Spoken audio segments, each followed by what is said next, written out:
Se o Corinthians tivesse vencido ontem, teria subido na tabela. Como perdeu, né? 2-1 pro Curitiba, acabou sendo ultrapassado pelo Coxa, né? Pedro Rocha abriu o placar e o Paulo Roberto no segundo tempo acabou aumentando o placar. E o Ranielli, já nos descontos, acabou marcando o gol de honra do Corinthians, né? O Corinthians não perdia lá em Curitiba, pro Curitiba, desde 2011, né? Foram 9 jogos nesse período aí, né? 4 vitórias do Corinthians e 5 empates.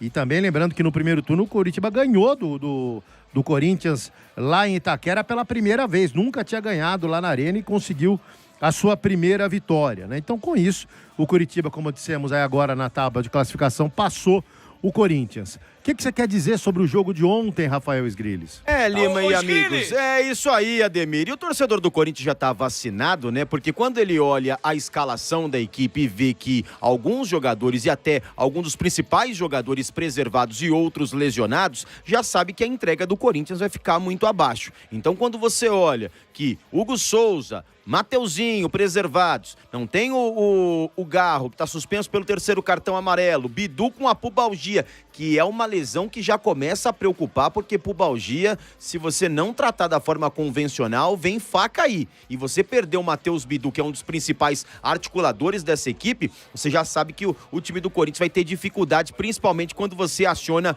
o Angileri. Então o torcedor já está vacinado. E os times do Fernando Seabra têm uma peculiaridade de não ter a posse da bola, de ter o contra-ataque e jogar no erro do Corinthians. E foi muito o que aconteceu no primeiro tempo. O time do Corinthians tinha até a posse da bola, mas não sabia muito o que fazer. E a esperança ontem do corintiano era o Breno Bidon, jogando um pouco mais próximo da área, voltar a ter um melhor brilho. Mas só que o Bidon também está muito abaixo nessa parte de temporada e o Corinthians teve a dificuldade para armar as jogadas. E fica muito à mercê do cruzamento na área. Você já não tem o Mateuzinho, você já não tem o Matheus Bidu, então você fica no Angileri e fica na questão do Pedro Milans. São 2 jogadores muito abaixo. Agora, um ponto que acho que o torcedor está muito satisfeito pelas últimas partidas, se não vem os resultados no Campeonato Brasileiro, é a volta de uma das melhores participações ali do André Carrillo na temporada. Jogou os 90 minutos contra a equipe do Rosário, foi muito bem, e ontem também foi ali um ponto positivo no meio de uma baixa técnica ao lado da participação do Memphis Depay, quando o Memphis entra no segundo tempo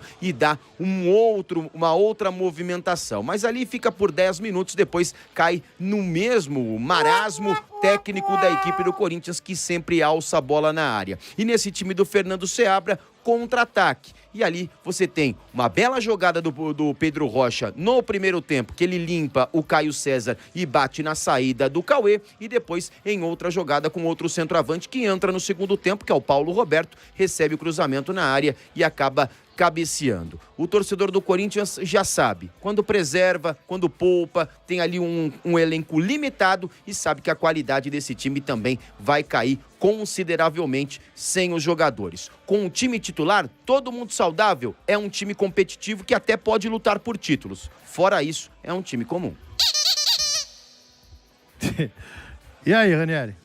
O Corinthians no Brasileirão vai ser para cumprir tabela, tá bom? Vai ficar naquela zona ali próximo de um G, alguma coisa que eventualmente vai abrir. Mas o Depay não joga o brasileiro? O Depay joga, mas assim... Quando o Depay tá em campo, não... Mas o Corinthians, entenda uma coisa, o Corinthians ele não vem jogando campeonatos brasileiros faz um tempo já.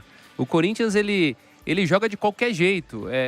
Infelizmente, para alguns clubes aí, vamos imaginar assim, Campeonato Brasileiro você tem que ter regularidade, você tem que ter um elenco equilibrado, né? Então, o Corinthians, o São Paulo, o Santos, aqui de São Paulo, eles não têm mais a capacidade de brigar por campeonatos brasileiros.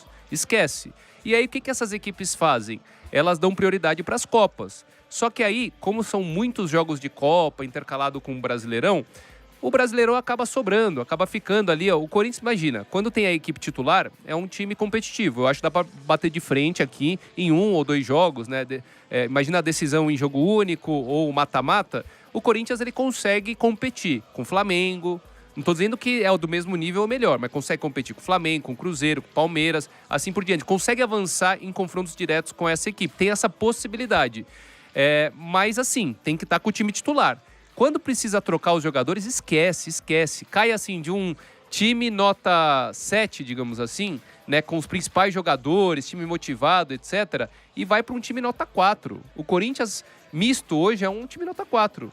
Sabe, nota 4, nota 5, então é muito difícil, né, eu até entendo o Diniz, é difícil de você conseguir administrar quando você perde Mateuzinho e Matheus Bidu e entram os reservas Angileri e o Pedro Milans.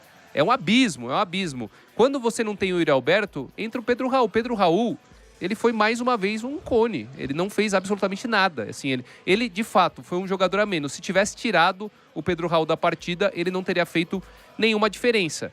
Então é um grande problema, é um elenco muito mal montado e no Campeonato Brasileiro a tendência é, enquanto se mantiver vivo em Copa Libertadores da América ou tiver, né, intercalando aquelas semanas em que o Brasileirão ele fica intercalado com a Copa do Brasil, o Corinthians vai ter dificuldade. Talvez quando for com a Libertadores, o Corinthians vai ter dificuldade.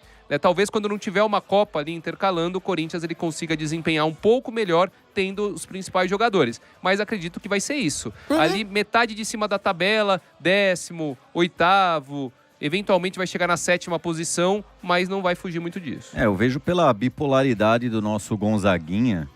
É uma quarta-feira feliz, aí é uma segunda-feira. Olha o ânimo do nosso querido Gonzaguinha. Mas vai ser tá muito numa disso, depressão, viu? rapaz. Vai ser muito calma, disso. O Memphis tá aí. O Memphis ainda vai jogar mais que 15 minutos. E aí não tem pra ninguém, amigão. Com o Memphis em campo, é fogo no parquinho. Estamos de olho. Calma. Vamos aguardar ele na melhor forma física, coisa que não aconteceu nessa temporada. Vamos aguardar. Faz 2 anos que estamos aguardando. Cara, eu passei aqui, eu tava no jogo do São Paulo, o Sgrillis, quando o Memphis chegava perto do gol, mas a torcida, ele não. Aí o Memphis, uma hora, ele deu um drible, dominando, ficou cara a cara, o goleiro ia meter o gol, bateu o desespero. Na hora que ele errou, você via, assim, aquele respiro. Você tá falando que o Sgrillis torce mais pra não, ter ele razão torce do pelo que... Corinthians, mas ele torce contra o Memphis. Então é uma contradição que existe. Não, e é engraçado, porque quando ele vai tentar ali um giro dentro da grande área, eu falei, deixa eu anotar a placa aqui, que tá parecendo aquele caminhão descendo a serra, sabe? Meio pesadão, rapaz. Mas assim, é um cara que tem qualidade, é inegável, tem números importantes. Mas eu quero esperar um pouquinho mais pra ver se é esse refrigerante todo como a galera ficou pedindo. Nesse ano, ainda não. Mas é claro que se ele tiver bem, Yuri Alberto estiver bem e o Rodrigo Garro também, é um time competitivo mais uma vez, para a Libertadores. Mas é isso. Mas você tem que esperar desses caras aparecerem. Se esses caras não aparecerem, é isso mesmo. É time 4, nota 5 e muito mal. Muito mal. E Campeonato Brasileiro, se ficar na primeira página, tem que levantar as mãos pro céu aí, bicho. E sabe uma coisa que me chamou a atenção? Lima, Costes, Grillis, a gente comentou, né, na semana passada, sobre o Memphis, aí entrou o Tevez na discussão, tiraram um corte e colocaram no @futebolenergia97 esse corte. E o Sgrillis, ele até comenta, né, no meio da discussão, ele fala assim, pra mim, Tevez tá em outro patamar. E eu até imaginei que pro torcedor corintiano, o Tevez ainda estaria num patamar muito superior ao Memphis. Mas pelo menos de acordo com aquele recorte, aquela bolha ali, vou te falar, é uma disputa equilibrada e nos comentários tinha mais corintiano defendendo que o Memphis superou o Tevez pela quantidade de títulos, pelo tempo de permanência, pelo que ele representa, do que o oposto, dizendo que o Tevez foi maior que o Memphis. Então eu já não sei se pro torcedor o Tevez é tão mais ídolo que o Memphis, por exemplo. Eu tenho uma teoria disso, que é a carência de ídolos e pelo momento que o Corinthians Ou vem... a idade desses caras que comentaram também, porque quem não viu o Tevez jogar pode falar assim, foi mais um argentino que passou, ganhou campeonato, mas quem viu jogar, por isso que tem que olhar muito a idade desse cara que comentou. Teve uma enquete recente aí de Memphis e Marcelinho Carioca, cara. O Memphis ganhou. Força barra. É um negócio absurdo. Aí É um negócio que não dá pra você... Mas assim, não dá pra você comparar Marcelinho Carioca e Tevez também. Não, também não. Também não. Mas é mais justo comparar com o Memphis. Nem dá. O único que dá pra comparar com Marcelinho Carioca nessa questão é o Cássio. Cafu! Eu acho que é o único que dá pra você... E o Sócrates, talvez, e o pelo Sócrates que ele representa. também, pelo que ele representa. Quem foi mais incendiário? Memphis ou Tevez? Cara, olha, vou te falar, hein. No quesito fogo. Tudo bem que a diretoria do Corinthians Não vai falar nada disso, tá merecendo, Vai falar nada. Tá merecendo incendiário. Mas você também não pode vir e falar que é sua arte você queimar a sede social, você queimar as dependências ali. Você pode não Cutucar concordar. o vice-presidente. Né? Você pode cutucar, fazer o que você quiser. Não pode, aí que tá. Você tem uma hierarquia a cumprir. Você não mas você pode debater, você pode não ter ali, você não pode gostar do vice-presidente, mas você colocar no seu clipe, é a mesma coisa eu chegar aqui e falar assim, eu não concordo com uma opinião do Sombra, eu vou queimar, aqui na minha arte, eu vou queimar a emissora. Não, gente, pelo amor de Deus, não é que o clube errou com você que você também tem ali o peito pra, eu vou queimar, tem que vir a torcida aqui e botar fogo em tudo. Por mais que o torcedor queira fazer isso, você não pode, como jogador do time, fazer isso. Você tem que respeitar a instituição. Não é porque o clube fez com você que você tem que fazer do outro lado também. Eu condenei a atitude da diretoria do Corinthians e agora condeno a atitude do Memphis.